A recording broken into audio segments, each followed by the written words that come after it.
Hello and welcome to another edition of Toys from the Attic. I know it wasn't that long ago that we went over Soundwave, but I thought we'd take another look at another version of Soundwave, this time from the Transformers Prime universe. So without further ado, let's take a closer look at this guy. I'm not going to go too much into the history of Transformers or this character, because all around he's still a pretty well-known character. However, I will say that this new Soundwave is rather quiet, subdued, and a more menacing character than any of his previous ones. Alright, being that Soundwave is actually one of my favorite characters, I've wanted this guy for a long time, or, well, I want to collect any of the versions of him that they have. I didn't want to pay for him online just because the eBay prices for these particular characters when they come out are way overpriced and often sometimes double or triple what you can find him in the store. So I was content with actually just waiting until I saw him on the shelf, and actually this weekend I happened to see him, so I picked him up. You get a nice box art display up here of how he actually looks in the show. It's kind of neat being a guy who does 3D animation and builds stuff in 3D. I actually find that these particular designs are really well. It's a little bit of the old show, a little bit of the animated show, and a little bit of the Michael Bay show. Alright, now on here you get a nice display of his power, strength, intelligence, speed, endurance, rank, courage, fire blast, and skills. He's got kind of some high things. Oh, except for courage, it's actually pretty low. Huh. Well, he doesn't actually do too much in the show except for stand up with Megatron. Or stand up for Megatron. Ugh. And you get a nice box art on the display of the actual action figure here, his recon plane mode here, and then his robot mode, and he does come with a little laser beak. And then up here you get a description of the particular character himself. If you want to either pause the screen right now, you can kind of read that yourself.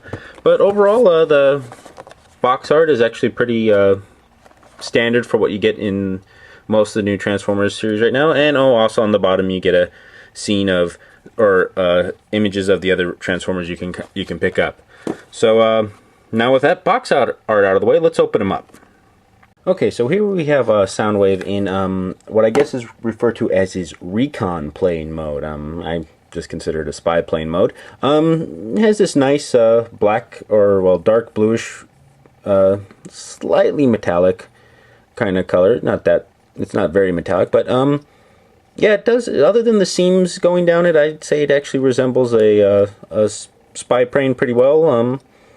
I mean, I guess so. It definitely looks like one of those new drones that you see on in movies and TVs nowadays. As far as him in this mode, I guess it sort of fits because he is supposed to be the one that picks up on transmissions and is sort of the spy-ish character, still being very loyal to Megatron.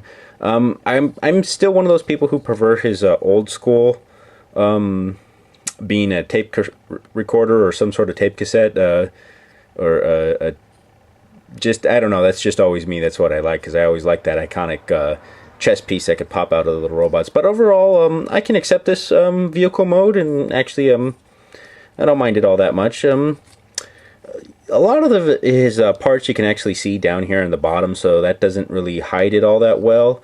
But you're probably going to mostly be looking at this guy from the top and from the side, so it actually isn't that bad. He is very thin, though, I've noticed, so you kind of get a sense that he might be kind of fragile. I haven't really played as well. As you can see, I just opened him, so it's like I haven't really been able to play or see his durability yet.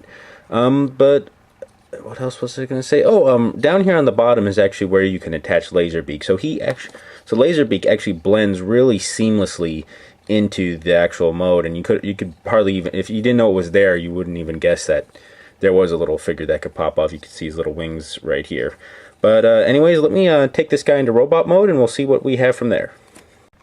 Okay, so here we have Soundwave. Now, the reason I didn't transform him on camera is because, like I said, I just got him the other day, and I just opened him out of the box. So I don't have a lot of practice transforming him, so it'd be a lot of me like thinking, oh, does this piece go here, this piece go there, or it wouldn't be a very fluid transformation. So I decided, I have other Transformers that I'm more used to transforming, so I don't need to look at the directions, but just because he's brand new, I decided to transform him off screen. I will say, during his transformation, though, I kept getting a sense that felt like I was gonna break him, just because if I'm gonna describe him, in a word, it's thin.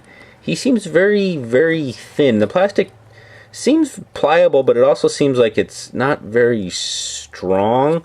I mean, don't get me wrong, it's probably hold up to a lot of little kids playing or anybody, and you could probably do some good poses with him, but I don't know, just me, it's just I've always liked durable figures. Other than that, he's still pretty okay. He has these double or digigrade-ish like legs. I guess that kind of gives more of like a birdish feel to him because of how he is, but honestly, I would have preferred something like that on Starscream, although I don't have the Starscream action figure, so I'm not really sure if he does have that or not. His arms are really, really long. Well, they are his wings, but he definitely gives him the sense that he's a lot bigger than or his arms are a lot longer, kind of almost gorilla-ish arms. He has these weird, you can kind of see that they're these little weird, well, they're his fingers, but they stick out of his wings, and now looking at them and knowing what they are, that just seems kind of weird. They don't actually do all that much, and you can't really use him to hold anything, but he does have a hole here to hold Laserbeak. And Laserbeak actually hides and fits right on his chest in here, just like in the show. Although in the show, that kind of sticks out a little bit more obviously. Yeah, let me just set him back here. Dang it. There we go. Set him back here. Laserbeak transformation is pretty simply just flip these wings over and out, and there you got Laserbeak. And you can fit him right on in this little hole right here, and Soundwave can hold Laserbeak before he's able to send him out to spy on the Autobots. His head is actually on this little spring-loaded thing as part of the transformation. You just flip this back here, and his head will then flip out. It seems to make his head come down a little bit more and make him look more like he's hunched over, and kind of almost like Mr. Burns from The Simpsons. I would actually prefer if his head actually came up a little bit higher, just so he doesn't look like he's so hunched over and more like Igor. But overall, he's still a pretty good figure. Any fans of the show, I would still suggest picking him up, because after all, it is Soundwave. He's still a pretty cool character in the show. And also, if you just want to complete your collection, you can do that. I might actually be looking to get another one of them, because he's so thin, I might be able to customize him into some other type of characters. Almost wanting to say he might be a good substitute for Slipstream, the female Starscream. So, anyways, let's look at the new Transformers Prime Soundwave. Once again, thank you for watching. If you like what you've seen today, please feel free to subscribe or leave a comment below in the comment section. Any advice for the show will be greatly appreciated. Who knows, something you suggest may appear on the show in the future.